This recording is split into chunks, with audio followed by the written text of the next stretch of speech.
100 ग्राम साबूदाना 2 घंटे भीगे हुआ है ये देखिए दबाने पर ये बिल्कुल दब रहा है। उसमें थोड़ा सा पानी डाल के 2 घंटे के लिए छोड़ दीजिए।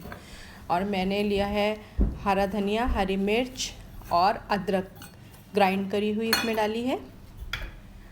और मैंने इसमें लाल मिर्च, काली मिर्च, नमक और ज़ीरा, पिसा हुआ ज़ीरा। और इसमें मैंने मैश किए हुए 3 आलू छोटे साइज़ के लिए हैं, जिसको उबाल के मैंने ठंडा करके मैश कर लिया, फ्रिज में रख के ठंडा किया, फिर मैंने मैश कर दिया।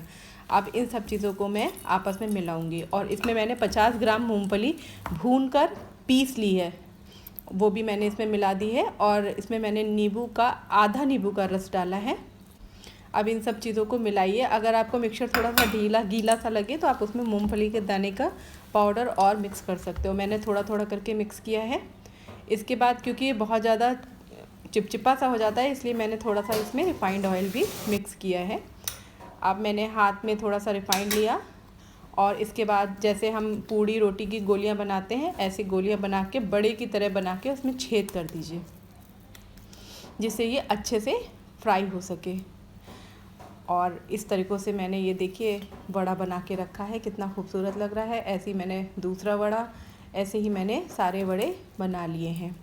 इसकी मोटाई बहुत ज़्यादा नहीं होनी चाहिए और बहुत पतले पतले से होने चाहिए, जिससे कि ये अच्छे से अंदर तक फ्राई हो। अब मैंने कढ़ाई में ऑयल डाला है। ऑयल बहुत ज़्यादा नहीं डालना है, इसको आप शैलो फ्राई भी कर सकते हैं और हल्का डिप करके भी फ्राई कर सकते हैं।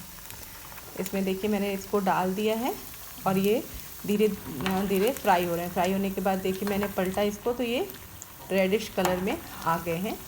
ये देखिए ये बहुत क्रिस्पी हो रहे हैं और ये देखिए बन के तैयार हो गए। इसको आप हरी चटनी के साथ, चिली सॉस के साथ, कोई भी चटनी के साथ आप इसको खा सकते हैं। ये देखिए।